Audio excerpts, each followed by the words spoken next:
Guys welcome to cricket Venkatesh. India England third T20 ఈరోజు night 10 o'clock గుర్తుపెట్టుకోండి. Tight మన Indian time ప్రకారం IST night 10 o'clock ఈ match start కాబోతుంది. నాటింగమ్ ట్రెంట్ బ్రిడ్జ్లో మ్యాచ్ జరుగుతుంది.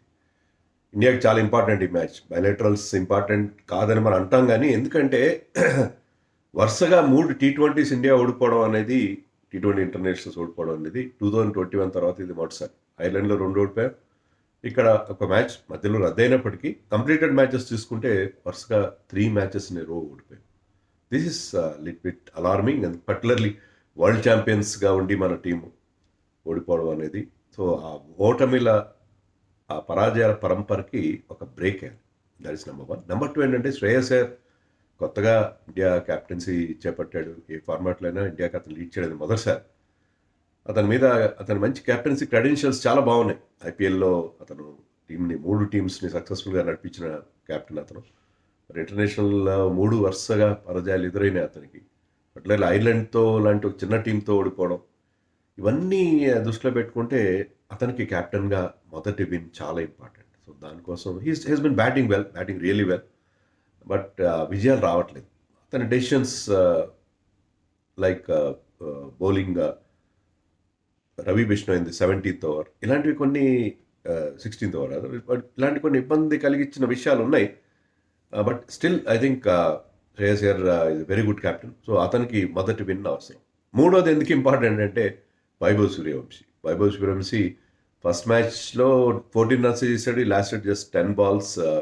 బట్ అక్కడే ఫస్ట్ బాల్ అతను జోఫ్రా ఆర్చర్ లాంటి ఒక టాప్ క్లాస్ ప్లేయర్ నుండి ఫేస్ చేస్తూ, కోర్స్ అతని రాజస్థాన్ రాయల్స్ కొలిగే కావచ్చు, అక్కడ అతను నెట్స్లో ఫేస్ చేసిన అతను ఫస్ట్ బాల్ 6 కొట్టడం. సో అక్కడ కొంత రుచి చూపించాడు. జస్ట్ ఒక ట్రైలర్, ఇప్పుడు మెయిన్ పిక్చర్ చూపిస్తాడని చెప్పి అందరూ ఎక్స్పెక్ట్ చేస్తారు. అది ఫస్ట్ మ్యాచ్లో నర్వస్నెస్ ఉంటుంది, అది వేరే సంగతి. బట్ ఇప్పుడు అయితే అతని మొహంలో అశ్విన్ కూడా తన పాడ్కాస్ట్లో చెప్పాడు, ఎలాంటి టెన్షన్ కనబడలేదు, నర్వస్నెస్ కనబడలేదు అని చెప్పి. కానీ ఉంటుంది, లోపల ఉంటుంది డెఫినెట్గా. ఫస్ట్ మ్యాచ్ ఆడుతున్నాను, ఇండియాకి ఆడుతున్నాను. ఎందుకంటే ఇండియాకి ఆడాలనే కళ ప్రతి ఒక్కరికి ఉంటుంది. క్రికెట్ బ్యాట్ పట్టిన ప్రతి ఒక్కడు ఏంటంటే కలగంటాడు. కలగట్టడానికి కాస్టే ఉండదు కదా. ఇండియాకి ఆడాలి ఒకరోజు, కపిల్ దేవ్ లాగా, గవాస్కర్ లాగా, లేకపోతే కోహ్లీ లాగా, రోహిత్ శర్మ లాగా, ధోని లాగా అని చెప్పి ఊహించుకుంటారు. అలాంటి ఒక కళ నిజమైనప్పుడు ఆ ఫీలింగ్ వేరే ఉంటుంది. ఆ ఎమోషనల్ స్ట్రెస్ కానీ, ఆ టెన్షన్ కానీ వేరే ఉంటుంది. ఇప్పుడు సెకండ్ మ్యాచ్ కాబట్టి ఈ మ్యాచ్లో we could see the real Vaibhav Suryavanshi, the real arrival of Vaibhav Suryavanshi at the highest level. So ఎందుకని చాలా ఎక్సైటెడ్గా మనం అందరం కూడా ఈ మ్యాచ్ చూడాలి. రాత్రి 10 గంటలకు కాస్త నిద్ర త్యాగం చేసి, కావాలంటే మధ్యాహ్నం కాస్త కునుకు తీసి, లేదా సాయంత్రమే కునుకు తీసి, నైట్ 10 o'clock నుంచి లేట్ అవుతుంది. మరి ఖచ్చితంగా మీకు 1 గంట దాటుతుంది మ్యాచ్ అయ్యేసరికి. సో అంత టైం అయినా సరే we have to look forward to this match with lots of interest. ఈ 3 ఆస్పెక్ట్స్ వల్ల ఇండియా ఆ పరాజయాలు బ్రేక్ చేయాలి, శ్రేయస్ ఫస్ట్ విన్ దక్కాలి, అండ్ వైభవ్ సూర్యవంశీ నుంచి ఒక ఇంపాక్ట్ఫుల్ పర్ఫార్మెన్స్ రావాలి. అది 30-40 అయినా నాకు చాలు. 30-40 అయినా, క్విక్ ఫైర్ 30-40 చేస్తే that is the kind of innings that we expect from Vaibhav Suryavanshi. ప్రతిసారి సెంచరీలు కొట్టాలి, 50, 60, 70 కొట్టాలి కాదు. అతను ఒక ఇంపాక్ట్ క్రియేట్ చేస్తాడు. T20లో అదే కదా కావాల్సింది. పవర్ ప్లేని మ్యాక్సిమైజ్ చేయాలి, పవర్ ప్లేని పాస్ చేయాలి. అది మనం వైభవ్ నుంచి ఎక్స్పెక్ట్ చేస్తాం. అండ్ వన్ గుడ్ థింగ్ ఏంటంటే Abhishek Sharma is in great form. Abhishek Sharma has been timing the ball so well, and he's hitting those boundaries like just another day in the office. అదే ఇండియాకు ఉన్న పెద్ద అడ్వాంటేజ్గా అని చెప్పాలి. ఈవెన్ నిషాన్ కిషన్ లాస్ట్ మ్యాచ్లో అతను టైమింగ్ కుదరలేదు అతను, కానీ హీఈస్ ఇన్ గ్రేట్ ఫామ్. ఒక గత 6 నెలలుగా 6-7 నెలలుగా అతను ఒక డిఫరెంట్ లెవెల్లోకి వెళ్ళిపోయాడు ఆల్రెడీ. సో అతను నుంచి కూడా ఒక మంచి పెర్ఫార్మెన్స్ ఎక్స్పెక్ట్ చేస్తున్నాను. సో ఇండియాకి తిలక్ వర్మ క్వశ్చన్ మార్క్ ఉంది. బట్ తిలక్ వర్మకి సెలెక్టర్స్ అతని మీద ఫెయిత్ ఉంచారు. మళ్ళీ వైస్ కెప్టెన్గా జింబాబ్వే కూడా వైస్ కెప్టెన్ చేశారు, అతన్ని టీంలో కంటిన్యూ చేశారు. సంజుని డ్రాప్ చేసిన అతను కంటిన్యూ చేశారు.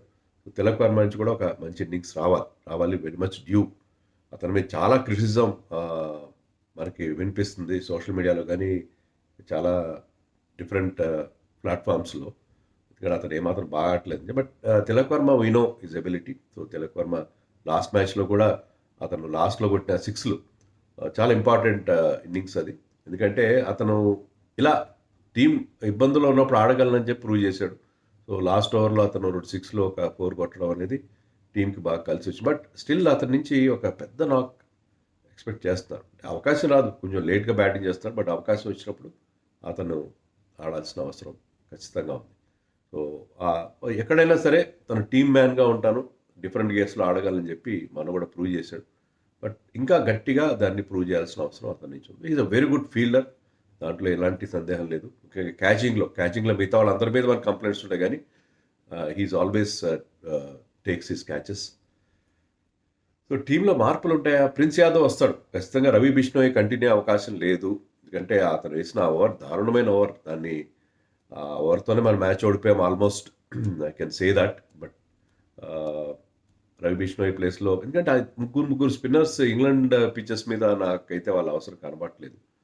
అందులో మీరు when you're not having great faith in Shivam Dube, అలాంటప్పుడు better to go with the extra pacer అని అనుకుంటున్నాను నేను. So Prince Yadav coming in place of Bishnoi, అది చాలా. And Prince Yadav bowled really well. అతను ఆడిన ఒక T20లో చాలా మంచి బౌలింగ్ చేశాడు. అండ్ ఐపీఎల్లో కూడా చూసాం, he has got all the requirements for a pace bowler in a T20 game. అతను యార్కర్ ఉంది, మంచి స్లోయర్ వన్స్ వేస్తాడు. You can surprise you with a bouncer. Not very express pace కాకపోయినా కూడా యూ కెన్ టచ్ 140.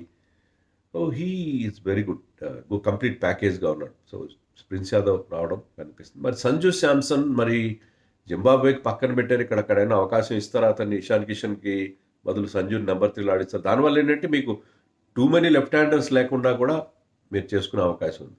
సో నా అనుమానం ఏంటంటే సంజుని జింబాబ్వేకి select చేయలేదు కాబట్టి అతను ఏదో కంప్లీట్గా బ్యానిష్ చేసామని కాదు.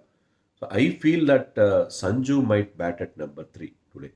ఇషాన్ కిషన్కి రెస్ట్ ఇవ్వాలి, ఎందుకంటే ఇషాన్ కిషన్ ప్లేయింగ్ 2 ఫార్మాట్స్.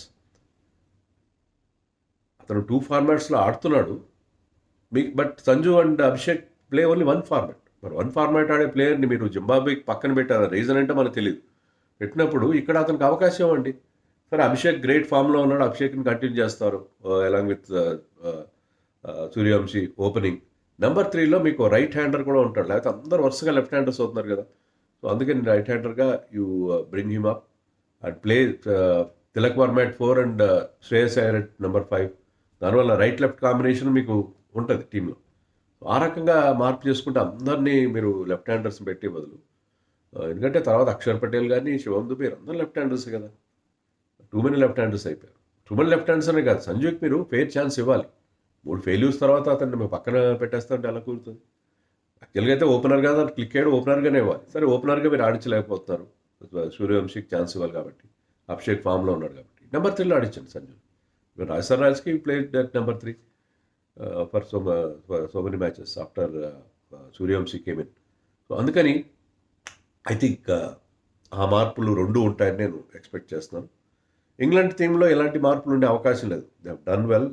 ముఖ్యంగా బెత్తల్ ఆడిన ఇన్నింగ్స్ కానీ, అండ్ వాళ్ళ captain Brook and Tom Banton. So Buttler form ఒకటే వాళ్ళకి కొంచెం డౌట్గా ఉంది. బట్లర్ గత 15-16 T20 ఇంటర్నేషనల్స్ నుంచి పెద్ద చెప్పుకోదగ్గ స్కోర్ ఒకటి చేయలేదు. సో బట్లర్ ఫామ్ ఒకటే కొంచెం క్వశ్చన్ మార్క్గా ఉంది. And assault we know we can be launch that assault any time. చాలా డేంజరస్ ప్లేయర్ అతను. ఫస్ట్ మ్యాచ్లో అవుట్ అయ్యాడు హర్షదీప్ బౌలింగ్లో, కానీ but definitely is a great player. So ఇంగ్లాండ్కి ఆ ఫైర్ పవర్ ఉంది. ఇక్కడ Nottingham pitch usually batting friendly ఉంటుంది, కానీ ఇటీవల కాలంలో కొంచెం బౌలర్స్ కూడా హెల్ప్ ఇస్తుందంట. అక్కడ ఫస్ట్ ఇన్నింగ్స్ యావరేజ్ స్కోర్ 165 ఉంది. ఇంగ్లాండ్లో మనం 200, 220 అట్లా ఎక్స్పెక్ట్ చేయడానికి లేదని సార్లు. బట్ ఆఫ్ లైట్ ఏంటంటే ఇంగ్లాండ్ పిచ్చెస్ అన్ని ఫ్లాట్ అయినాయి కాబట్టి ఓవరాల్ ఫస్ట్ అది మన యావరేజ్ స్కోర్ తీసుకోకుండా ఇక్కడ కనీసం 190, 200 చేయాలి. 200 టార్గెట్గా పెట్టుకోవాలి. ఇండియా గారికి ఫస్ట్ బ్యాటింగ్ చేస్తే 200 టార్గెట్గా పెట్టుకుంటే తప్ప డిపెండ్ చేసుకునే అవకాశం లేదు. మన బౌలింగ్లో అంత పదును లేకుండా ఉంది కాబట్టి వరుణ్ చక్రవర్తి కూడా ఇంకా అతను ఫుల్గా కొంచెం రస్టీగా కనిపించాడు. సో అందుకని I think we need at least 200 on the board batting first. Opposition అయినా కూడా మీరు 180కి అట్లా కట్టడి చేయగలిగితే you can win the match. First win for the captain is very much due. So ఈ మ్యాచ్ గెలిచి తినాలి. వెదర్ కూడా ఫైన్గా ఉంటుందని చెప్తున్నారు, వెదర్ నుంచి కూడా అలాంటి సమస్య లేదు. So India should win this match and series కూడా లైవ్ పెట్టాలి. లేకపోతే ఏంటంటే you can only draw the series. ఇక్కడ కూడా ఓడిపోతే రిమైనింగ్ 2 మ్యాచెస్ గెలిచినా కూడా మీరు డ్రా మాత్రం చేసుకోవాలి, సిరీస్ గెలిచే అవకాశం ఉండదు. అందుకని ఇండియాకి ఇది ఆల్మోస్ట్ మస్ట్ విన్ మ్యాచ్ కానీ చెప్పాలి.